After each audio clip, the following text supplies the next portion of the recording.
Hello friends, welcome you all. आज मैं आपके लिए जो वीडियो लेकर आया हूं, देखिए बात करेंगे एक ऐसे बड़े स्टॉक की जो कि बहुत बड़ा मार्केट कैपिटलाइजेशन लेकिन खामोश है। एक ब्लू चिप कैटेगरी का ये स्टॉक, जरा सीखेंगे समझेंगे कुछ, और साथ में एक बहुत ही छोटे स्टॉक की बात करेंगे।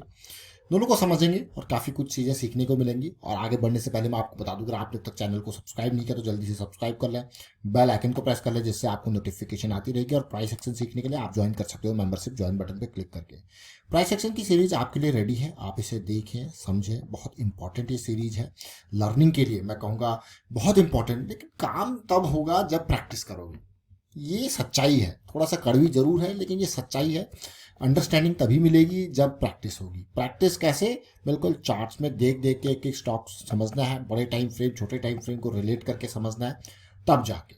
आज जिस स्टॉक की हम बात करने वाले हैं, ये स्टॉक को जरा देखिए, इसके रेवेन्यू को देखिए, आप कहोगे क्या ग्रोथ देखने को मिली। पिछले कुछ टाइम में अगर देखा जाए तो रेवेन्यू में थोड़ा सा आपको लग रहा होगा कि यार यहाँ पे कमी देखने को मिली, लेकिन देखिए कोई कमी नहीं है, क्योंकि शेयर का प्राइस थोड़ा सा कम जरूर हुआ, लेकिन रेवेन्यू के साथ साथ प्रॉफिटेबिलिटी को भी देखोगे आप तो कहोगे यार अमेजिंग है। पर जब रेवेन्यू बढ़ा हुआ है, प्रॉफिटेबिलिटी है अच्छी खासी, और फिर भी शेयर का प्राइस, देखिए हर किसी चीज़ का टाइम आता है, और टाइम के साथ अगर इस स्टॉक को देखोगे तो बहुत टाइम से मैं कहूँगा ये स्टॉक खामोश है। कोविड के बाद जो बेहतरीन मूवमेंट इसने दिया था, बहुत ही बढ़िया मूवमेंट मैं कहूँगा, रैली फिर करेक्शन फिर से रैली, और उसके बाद पूरी खामोशी सी छाई रही स्टॉक में। और ये पीक जो आप देख रहे हो इसका ऑलमोस्ट 6000 के इर्द गिर्द का ये पीक था। ये 2021 के मिड 21 के एंड के टाइम पे मैं कहूँगा वहाँ पे देखने को मिला था। उसके बाद बिल्कुल खामोशी सी छाई हुई है। अगर आप देखोगे तो कुछ इस तरीके से प्राइस एक्शन आपको देखने को मिल रहा है, खामोशी वाला। तो ये स्टॉक जो है वो बहुत इंपॉर्टेंट, आप ही नहीं मैं कहूँगा बहुत सारे लोगों के रडार में रहेगा इस तरीके से मूवमेंट के लिए। यहाँ ये जोन जो है बहुत सारे लोगों के रडार में ये रहने वाला है स्टॉक आने वाले टाइम पे। अब 4000 से अगर 6000 तक जाता है तो सीधे सीधे आपको पता है 50% का जंप इतने बड़े स्टॉक में बहुत इंपॉर्टेंट। लेकिन जब ये कंसोलिडेशन पार करता है तो पिछली बार आप देखोगे कि सीधे 3 से 6 गया, डबल गया। उससे पहले अगर आप देखोगे तो सीधे 2200 से कहाँ गया, देखिए देख रहे हो ना। तो अच्छा खासा मूव, 50% मूव इसके लिए बहुत आसान बात है। और जब से मार्केट में आया है तब से छाया हुआ है शेयर, कोई कमी नहीं है, बेहतरीन क्वालिटी। लेकिन इस बार कंसोलिडेशन थोड़ा लंबे टाइम तक चल रही है। और स्टॉक का नाम अगर आपको नहीं पता तो फिर से देख लीजिए, एवेन्यू सुपरमार्ट्स, यानी कि डी मार्ट का ये शेयर। जैसे मैंने आपको कहा कि भाई बड़ा शेयर है, इसका मार्केट कैपिटलाइजेशन, इसका उधार देखिए, मार्केट कैपिटलाइजेशन देखिए, आप कहोगे क्या ही कमी है। इसका रेवेन्यू ग्रोथ और प्रॉफिट ग्रोथ देखोगे आप कहोगे क्या ही कमी है।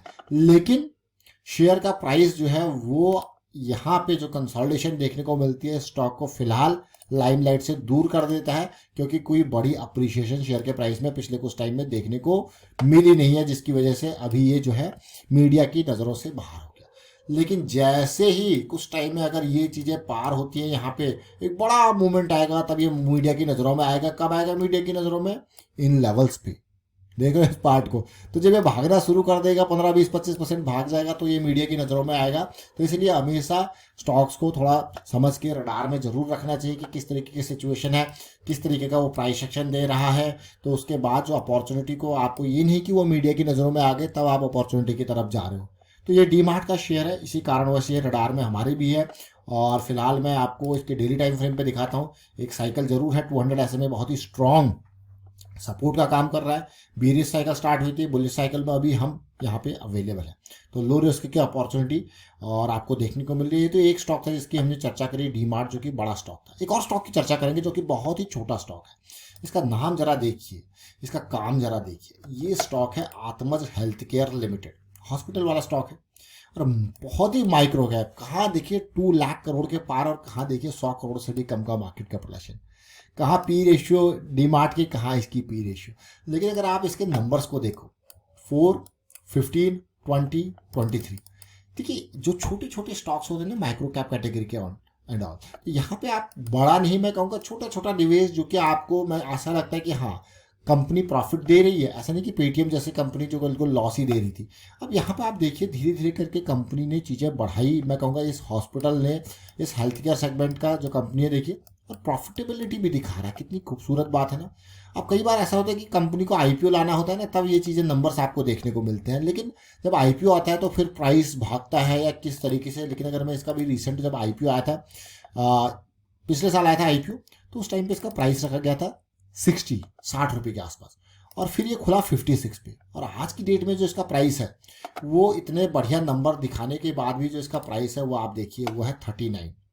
लेकिन बार बार रिजेक्शन मुझे यहाँ पे देखने को मिला है, जिसकी वजह से ऐसा लग रहा है कि शेयर जो है आने वाले टाइम के लिए बहुत ही बेहतरीन तरीके से हम इसको, एक कंसोलिडेशन चल रहा है, इसको ट्रैक बस मोमेंटम का करेंगे इंतजार, क्योंकि ये है डेली का चार्ट। देखिए अभी हमारे पास मोमेंटम नहीं है, जैसे ये मोमेंटम आएगा वैसे ये स्टॉक इंपॉर्टेंट हो जाएगा। देखिए जब मार्केट में आया था तो यही तो लेवल था 60 का, तो अभी कहाँ है, इस 60 से ये 50% नीचे, देख रहे हो 50% तो नहीं कहूँगा मैं नीचे को, लेकिन यहाँ से जो है ऊपर जाएगा तो 50% का आप देखने को मिलेगा, लेकिन नीचे थोड़ा सा आपको कभी लगेगा, क्योंकि 60 का 50% तो 30 होता है, लेकिन 30 तक भी नहीं गया ये वाल दो। अब देखिए तो ये इंपॉर्टेंट पार्ट, इसको जरा ट्रैक करेंगे आने वाले टाइम के। स्टॉक का नाम देख लेते हैं फिर से एक बार ताकि आप रिलेट कर पाओ। इसका नाम है आत्मज हेल्थ केयर लिमिटेड। आप ये एक प्राइवेट हॉस्पिटल छोटा सा, और ज़्यादा बड़ा मैं कहूँगा नहीं ये हॉस्पिटल है, क्योंकि किस तरीके से, हाँ ग्रोथ, इसने आईपीओ में कहा था कि भाई मुझे जो पैसा है वो मेडिकल इक्विपमेंट्स जुटाने हैं और अदर स्ट्रैटेजिक इनिशिएटिव यहाँ पे लेने हैं, कॉर्पोरेट एक्सपेंसेस इसके हैं, और कैपिटल रिक्वायरमेंट जो होती है एक हॉस्पिटल को चलाने के लिए, सारी चीज़ों के लिए, इसके लिए इसने अभी रिसेंटली आईपीओ भी लेके आया था मार्केट में। और मार्केट में आया है तो काफ़ी इंपॉर्टेंट नंबर्स के साथ आया है, अच्छे नंबर्स के साथ आया है। तो चलिए देखते हैं किस तरीके से रिलेट करते हैं नंबर्स 2021, 22, 23 में, और हॉस्पिटल के जिस तरीके से एक्सपेंसेस बढ़ रहे हैं, रिक्वायरमेंट भी बढ़ रही है, और उस हिसाब से तो अभी ये बिल्कुल स्टार्टिंग है। क्योंकि रिसेंटली हमने देखा था 2 बड़े हॉस्पिटल्स के जब आईपीओ आए थे, जिसमें मेदांता और मैक्स हेल्थ केयर थे, तबाही मचा दी थी। तबाही मतलब तबाही, आप खुद देखिए, मेदांता और मैक्स हॉस्पिटल जो दोनों के, मैक्स हेल्थ केयर दोनों के आईपीओ आए थे मार्केट में। ये छोटे छोटे जो है हॉस्पिटल के शेयर्स हमने अभी जिक्र किया था कुछ पहले, इससे पहले भी एक और हेल्थ केयर सेगमेंट के स्टॉक्स का जिक्र किया था। आज हमने 2 बड़े स्टॉक्स, एक बड़ा और एक छोटा स्टॉक, दोनों कॉम्बिनेशन में देखे। एक तो हमारे पास एवेन्यू सुपरमार्ट जिसका मार्केट कैपिटलाइजेशन देखिए, और एक हमारे पास आत्मज हेल्थ केयर। आप देखिए एक हाथी है तो दूसरा चींटी से भी छोटी चीज़ है, देख रहे हो इस पार्ट को। तो मार्केट में यही गेम है। देखिए मार्केट में अलग अलग चीज़ें की, डी मार्ट के कितने स्टोर्स है, कितनी जगह है डी मार्ट के पास, इसका रेवेन्यू, इसके पी रेशियो देखिए, ये बिल्कुल हाई पी वाला स्टॉक है, और इसका पी रेशियो देखिए, अर्निंग देख रहे हो इस पर। तो ये छोटी छोटी चीज़ें जरूर है, लेकिन बहुत इंपॉर्टेंट चीज़ें हैं। डी मार्ट के शेयर में हमने देखा किस तरीके की सिचुएशन चल रही है, और साथ में आत्मज हेल्थ केयर में भी हमने समझने की कोशिश करी। तो फिलहाल मैं वाइंड अप करता हूँ इस वीडियो को, और उम्मीद करता हूँ कि आपने इस वीडियो के माध्यम से जरूर कुछ ना कुछ सीखा होगा। देखिए लर्निंग के लिए ऑलरेडी आपके लिए प्राइस सेक्शन की सीरीज है, इसको देखो, समझो, सीखो और प्रैक्टिस जरूर करो। देखिए प्रैक्टिस जब आप करोगे ना, तब आप रिलेट कर पाओ चीज़ों, रिलेट कर पाओगे कि किस तरीके से सिचुएशन बन रही है, किस तरीके से सिनेरियो आपके सामने अनफोल्ड हो रहा है। तो फिलहाल वाइंड अप करते हैं, एंड थैंक यू। और रिस्क मैनेजमेंट के बारे में देखिए, अवेयरनेस स्प्रेड करते रहें, बहुत इंपॉर्टेंट है। मार्केट में हर चीज़ रिस्की है, इसीलिए रिस्क मैनेजमेंट समझना बहुत इंपॉर्टेंट है। Thank you for watching the video.